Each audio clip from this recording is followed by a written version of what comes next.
성경의 수업을 걷다 오늘은 레위기 19장입니다. 레위기 19장은 율법의 요약 혹은 율법의 축소판으로 불릴 정도로 구약 성경 가운데 중요한 본문으로 알려져 있습니다. 왜냐하면 여러 가지 면에서 본문은 하나님의 백성이 거룩한 나라로 산다는 것이 무엇인가를 잘 정의해주고 또한 전체 구약에서 가장 높은 수준의 윤리를 요구하고 있기 때문입니다.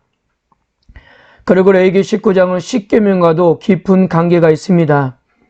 일반적으로 성경을 어느 정도 아시는 성도님들은 십계명에 관한 내용이 출애굽기 20장과 신명기 5장에 있다는 것은 알고 있지만 레위기 19장에 기록된 내용은 잘 모르신 경우가 있습니다. 그런데 레위기 19장은요, 십계명을 재해석한 부분으로 방금 앞에서 이야기한 것처럼 거룩한 백성이 일상생활에서 윤리적으로 살도록 적용하는데 목적을 둔 것이 바로 레위기 19장입니다. 하나님의 명령을 실제로 실천하도록 내용을 구체적으로 상세하게 설명해서 쉽게 법을 응용하도록 이렇게 돕고 있는 것입니다. 그래서 오래전부터 유대인들은 공동체가 함께 모였을 때 자주 레위기 19장을 읽었고요. 미국 개혁파 유대교에서도 레위기 19장은 가장 많이 읽히고 가장 많이 언급되는 장들 중 하나였습니다. 그리고 더 흥미로운 사실은 출애굽기 20장에 기록된 십계명과 신명기 5장에 기록된 십계명의 내용보다도 신약 성경에 더 많이 인용된 것은 바로 레위기 19장이라는 사실입니다. 자, 출애굽기 20장과 한번 레위기 19장을 비교해 보면요. 1계명부터 10계명까지 출애굽기 20장에 3절부터 17절까지 나와 있습니다. 여기에 레위기 19장도 물론 순서를 따라 이렇게 말씀하지 않지만 그 10계명을 잘 풀이해서 또 적용하면서 구체적으로 이렇게 다루고 있습니다. 한번 좀 참조해 보셨으면 좋겠습니다. 레위기 19장도 전반부와 후반부로 나눕니다. 1절에서 18절이 전반부로 기본적인 율법을 다루고 있습니다. 거룩하여라, 부모 공경, 안식일 준수, 우상 숭배 금지, 가난한 자를 배려하고 재판의 공의와 이웃 사랑입니다. 이 동일한 문제를 가지고 후반부인 19절에서 36절까지 이것을 확대시켜서 그 범위를 더 넓혀서 이렇게 적용하고 있습니다. 네, 이 표 역시도 한번 참고해 줬으면 좋겠습니다. 그리고 레위기 19장의 전반부를 다시 정리하면 하나님께서 요청하시는 거룩의 진정한 의미가 무엇인지를 알 수가 있는 겁니다. 2절은 이렇게 말씀합니다. 너는 이스라엘 자손의 온 회중에게 말하여 이르라. 너희는 거룩하라. 이는 나 여호와 너희 하나님이 거룩함이니라. 이 규례를 지키는 대상은 이스라엘 온 회중이라고 하셨는데요. 회중이라는 히브리 단어는 에다입니다. 그런데 이 에다와 비슷한 의미를 가진 히브리 단어가 두 개가 더 있거든요. 바로 고이와 암이라는 단어입니다. 고이라는 것은 정치적 실체를 의미한다면 암은 현현적 관계를 강조하는 용어입니다. 여기에 에다는 언약 백성 전체를 나타내는 단어로 이스라엘이 언약을 통해 하나의 공동체를 이루고 있음을 의미합니다. 그러므로 레위기 19장은 여자와 아이들까지 다 포함한 이스라엘 온 회중이 하나님과 언약을 맺었기 때문에 당연히 지켜야 할 명령이었던 겁니다. 왜 이들이 명령을 순종하면서 거룩해져야 하는 이유가 무엇입니까? 그것은 여호와 하나님께서 거룩하시기 때문입니다. 레위기에 의하면 거룩은 여호와 하나님의 본질적인 특성이에요. 오직 여호와 하나님만이 거룩한 분이고 인간은 오직 하나님을 통해 그리고 하나님과 관계를 맺음으로 거룩하게 될 수 있는 겁니다. 그리고 아울러 그 거룩은 세상 속에서 나아가야 하며 이웃사랑까지 가야 완성된다는 사실을 이렇게 레위기 19장은 이렇게 말씀하고 있는 겁니다. 레위기 19장 전체가 모두 16개의 단락으로 구성되어 있는데요.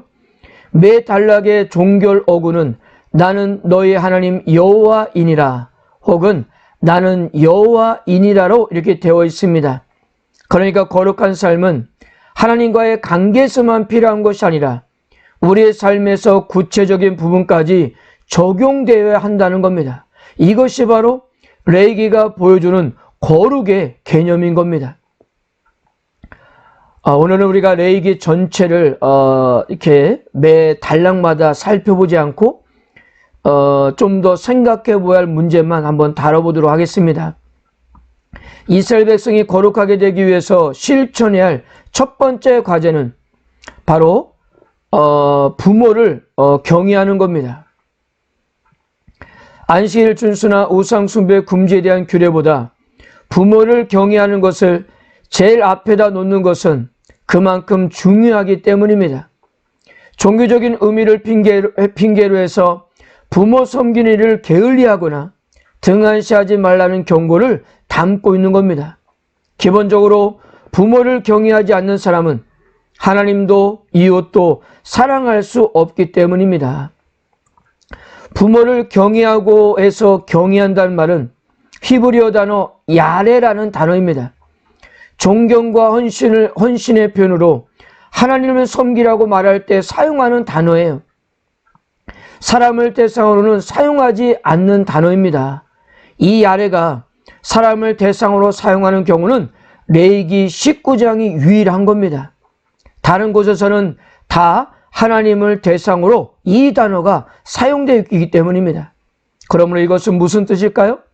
하나님의 권위를 인정하듯이 부모에게도 그러하라는 의미가 아니겠습니까? 이러한 중요성을 상기시키고자 가장 먼저 언급된 것으로 보여집니다. 또한 안식일 규례는 구약에서 가장 많이 언급되는 주제입니다. 출애굽기에서는 15번, 레위기에서는 가장 많이 24번, 민수기에서 3번, 신명기에도 3번이 등장하고요. 나머지 구약 성경에서 총 61회가 언급되고 있습니다. 이렇게 구약에서 안식일을 반복적으로 언급하는 이유는 안식일을 지키는 것은 기본적으로 하나님을 인정하는 신앙이 행동으로 표출되는 것이기 때문입니다. 하나님을 사랑하고 섬기는 것을 무엇을 통해 증명하고 표현할 수 있을까요? 바로 안식일의 준수를 통해서입니다. 랍빈 아브람 햇셀은 안식일 노동 금지를 하나님을 향한 집중과 존중으로 설명했습니다. 그는 안식일의 노동 금지에 관한 확실한 입장을 보였거든요. 안식일에 손을 놓는 것은 본질적으로 의식주 문제가 하나님께 달려있음을 고백하고 그분을 신뢰하는 거라고 말했습니다. 맡기면 그분이 알아서 하신다는 믿음이 있어야 안식일법을 지킬 수 있다는 것이었습니다. 그리고 역사적으로 안식일 준수는 이스라엘 백성들의 정체성과 연관이 되었어요.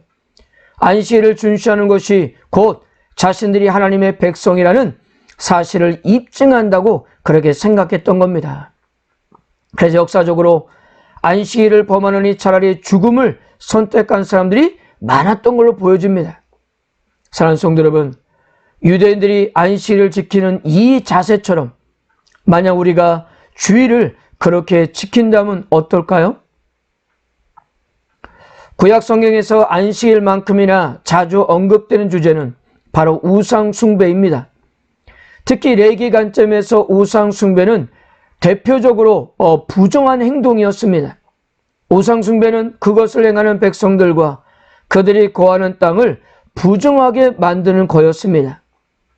레위기에서 계속적으로 강조하는 것이 무엇입니까? 거룩하게 되기 위한 기본은 부정한 곳에서의 분리입니다. 그래서 하나님과 언약 관계에 있는 이스라엘 백성들이 거룩하게 되기 위해서는 우선 우상을 멀리하여 했던 겁니다. 그리고 9절에서 10절을 보면 가난한 자에게 대한 배려로 이삭 줍기 규례가 언급되어 있습니다. 이 역시도 율법에 명시해 놓았습니다.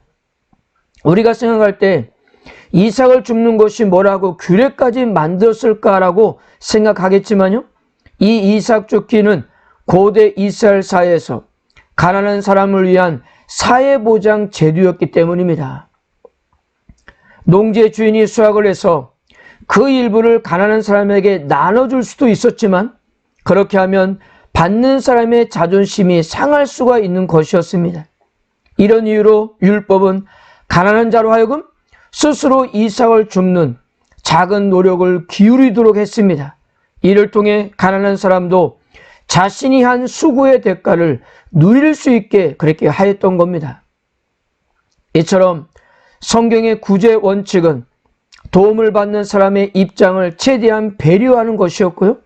가능하면 자존심에 상처가 되지 않도록 조심스럽고 은밀하게 하는 것이었습니다. 그리고 18절까지 이웃과의 관계에서 발생하는 여러 문제를 다루면서 18절은 이렇게 말씀합니다.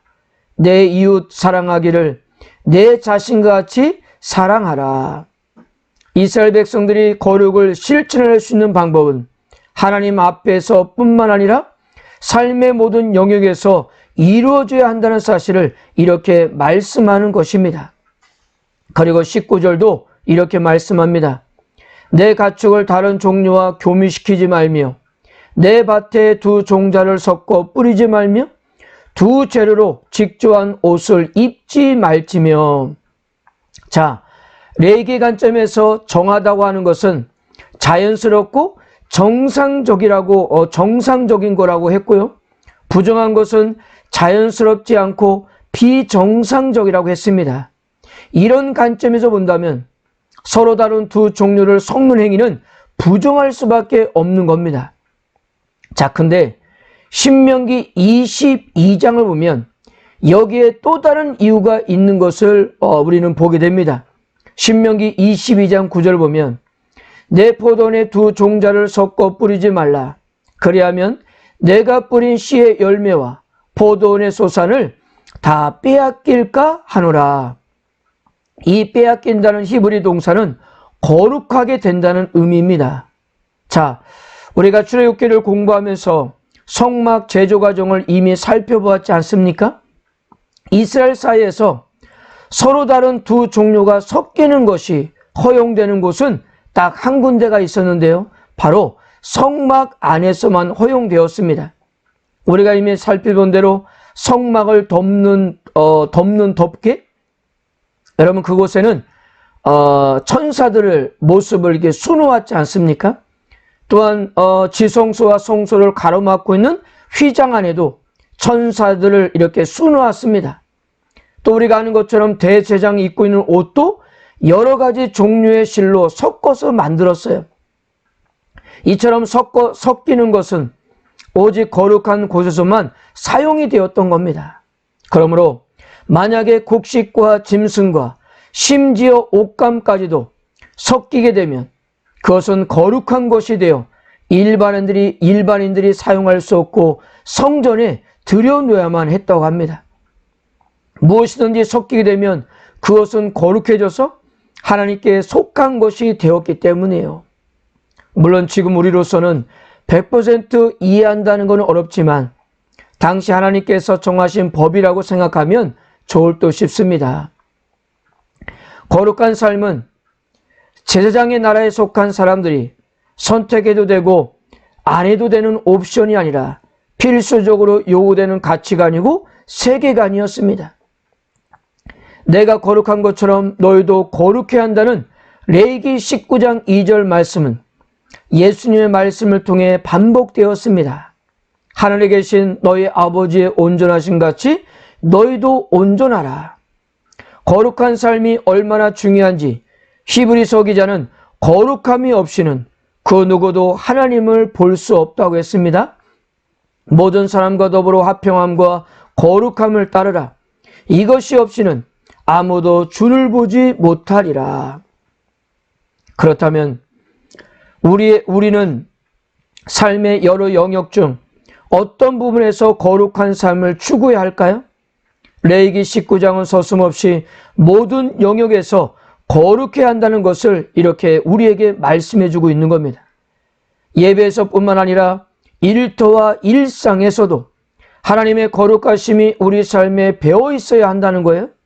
이것이 제장 나라에 속한 우리 각 개인이 추구해야 할 진정한 모습이라는 사실입니다. 부정한 것을 멀리하는 것이 거룩의 소극적인 차원이라면 사랑과 자비의 실천은 거룩의 적극적인 차원이라고 할 수 있습니다. 사랑하는 성도 여러분, 우리들은 하나님의 거룩한 백성으로서 소극적인 차원을 넘어 적극적인 차원으로 나아가시기를 주님의 이름으로 축복합니다.